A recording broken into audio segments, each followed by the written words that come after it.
नमस्कार दोस्तों आज करवा चौथ सभी विवाहित महिलाओं के लिए एक महत्वपूर्ण त्योहार है। सूर्योदय से लेकर चंद्रोदय तक पत्नियां अपने पति की सलामती के लिए व्रत रखती हैं। पूरे दिन बिना पानी पिए और कुछ भी खाए व्रत रखना आसान नहीं है, लेकिन स्नेही पत्नियां अपने पति के प्रति पूरे प्रेम और सम्मान के साथ ये सभी रस्में निभाती हैं। दोस्तों, भारत में कोई भी त्योहार हो उसका बहुत महत्व है।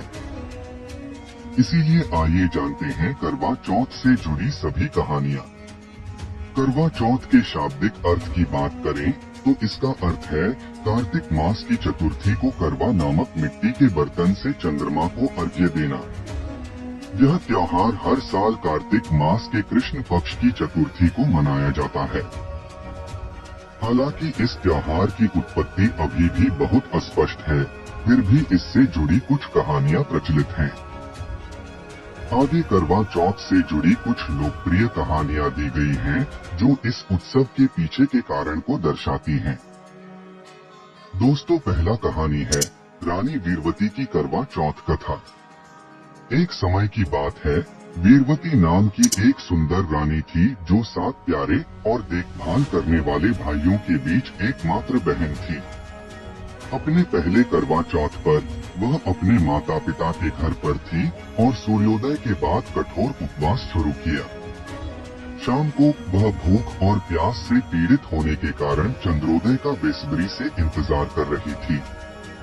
उसे इस तरह पीड़ित देखकर उसके भाइयों को दुख हुआ, इसलिए उन्होंने एक पीपल के पेड़ पर एक दर्पण स्थापित किया, जिससे ऐसा प्रतीत हो रहा था कि चंद्रमा आकाश में है।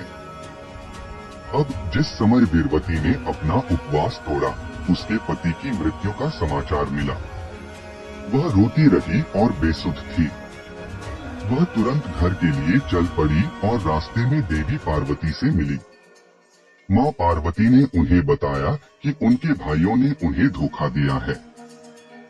तब उन्होंने पूरी श्रद्धा के साथ करवा चौथ का व्रत रखा और उनके समर्पण को देखकर मृत्यु के देवता यम ने उनके पति को जीवन प्रदान किया।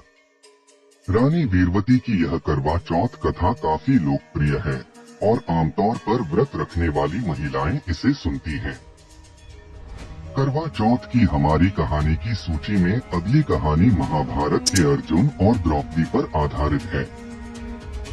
एक बार अर्जुन, जिसे द्रौपदी सबसे अधिक प्यार करती थी, आत्मदंड के लिए नीलगिरी पर्वत पर चले गए। इस कारण उनके बिना बाकी भाइयों को चुनौतियों का सामना करना पड़ रहा था। अब द्रौपदी ने इस स्थिति में भगवान कृष्ण को याद किया और पूछा कि चुनौतियों का समाधान कैसे किया जाए। भगवान कृष्ण ने देवी पार्वती की एक कहानी सुनाई, जिन्होंने ऐसी ही स्थिति में करवा चौथ की रस्में निभाई थी। इसलिए द्रौपदी ने अपने पति की भलाई के लिए करवा चौथ के कठोर अनुष्ठानों का पालन किया और पांडवों ने अपनी समस्याओं का समाधान किया। करवा चौथ की तीसरी कहानी करवा नाम की एक स्त्री थी जो अपने पति से बहुत प्रेम करती थी और इस प्रगाढ़ प्रेम ने उसे अनेक आध्यात्मिक शक्तियां प्रदान की। एक बार जब उसका पति नदी में स्नान करने गया तो एक मगरमच्छ ने उस पर आक्रमण कर दिया।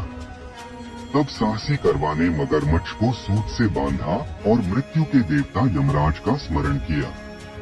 उसने यमराज से अपने पति को जीवन दान और मगरमच्छ को मृत्युदंड देने की प्रार्थना की।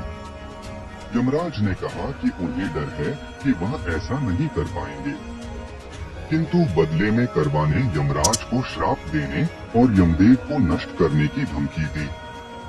यमराज इतनी समर्पित और स्नेही पत्नी के श्राप से बहुत भयभीत थे और इसलिए उन्होंने मगरमच्छ को नरक में भेज दिया और उसके पति को जीवन दान दिया। दोस्तों, यह करवा चौथ कहानी आज भी सुनाई जाती है और विवाहित महिलाएं अपने पति की भलाई और खुशी के लिए करवा माता से प्रार्थना करती हैं। अगली कहानी सत्यवान और सावित्री की है। ऐसा कहा जाता है कि जब मृत्यु के देवता यम सत्यवान के प्राण लेने आए तो सावित्री ने यम से उसे जीवनदान देने की विनती की। लेकिन यम अड़े रहे और उन्होंने देखा कि सावित्री ने खाना पीना छोड़ दिया है और यम के पीछे पीछे चल रही है जब वे उसके पति को ले जा रहे थे। यम ने अब सावित्री से कहा कि वह अपने पति के जीवन के अलावा कोई भी वरदान मांग सकती है। सावित्री एक बहुत ही चतुर स्त्री थी। उसने यम से संतान प्राप्ति का वरदान मांगा और चूंकि वह एक समर्पित और निष्ठावान पत्नी थी, इसलिए वह किसी भी प्रकार के व्यभिचार की अनुमति नहीं देती थी। इस प्रकार यम को सत्यवान को जीवन देना पड़ा ताकि सावित्री को संतान प्राप्त हो सके। करवा चौथ के दिन व्रत रखने वाली महिलाएं और लड़कियां सावित्री की करवा चौथ कथा सुनना नहीं भूलती। इसके अलावा करवा चौथ की सभी कथाएं सुनने से इस व्रत का महत्व और इस त्योहार की प्राचीनता का पता चलता है। दोस्तों, हम करवा चौथ क्यों मनाते हैं?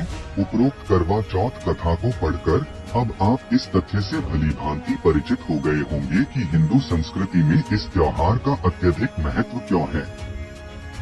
इस त्योहार की प्रमुखता हमारे देश के उत्तरी और उत्तर पश्चिमी क्षेत्रों में व्यापक रूप से देखी जा सकती है।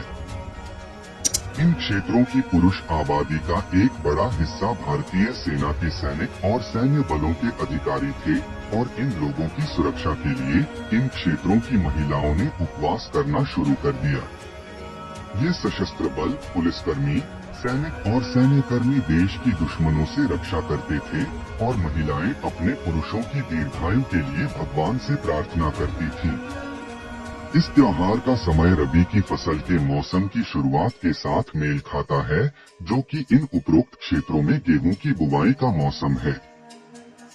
परिवारों की महिलाएं मिट्टी के बर्तन या करवा को गेहूं के दानों से भरती हैं और उन्हें भगवान को अर्पित करती हैं और एक अच्छे रबी मौसम की प्रार्थना करती हैं। इसके साथ ही प्राचीन भारत में 10 से 13 वर्ष की आयु में ही महिलाओं का विवाह कर दिया जाता था। ऐसे विवाह में वे अपने बचपन या किशोरावस्था का आनंद नहीं ले पाती थीं। उन दिनों संचार भी एक बड़ी बाधा थी, इसलिए वे आसानी से अपने माता पिता के घर नहीं आ सकती थीं और इसे अच्छा भी नहीं माना जाता था। इसलिए कम उम्र से ही एक महिला को नए घर की पूरी जिम्मेदारी उठानी पड़ती थी। खाना पकाने से लेकर सफाई तक उसकी जिम्मेदारी होती थी। लेकिन वह एक अनजान घर में अपनों से दूर बिल्कुल अकेली होती थी और उसका कोई दोस्त भी नहीं होता था। जब उसे अकेलापन या घर की याद आती थी तो वह कहाँ जाती। इसलिए इस समस्या के समाधान के लिए महिलाओं ने करवा चौथ को बड़े पैमाने पर मनाना शुरू किया, जहां पूरे गांव और आसपास के कुछ गांवों की विवाहित महिलाएं एक जगह इकट्ठा होती थीं और खुशी और हंसी मजाक के साथ दिन बिताती थीं। वे एक दूसरे से दोस्ती करती थीं और एक दूसरे को देवमित्र या देव बहन कहती थीं। कह सकते हैं कि यह त्योहार आनंद लेने और इस तथ्य को भूलने के साधन के रूप में शुरू हुआ कि वे अपने ससुराल में अकेली हैं।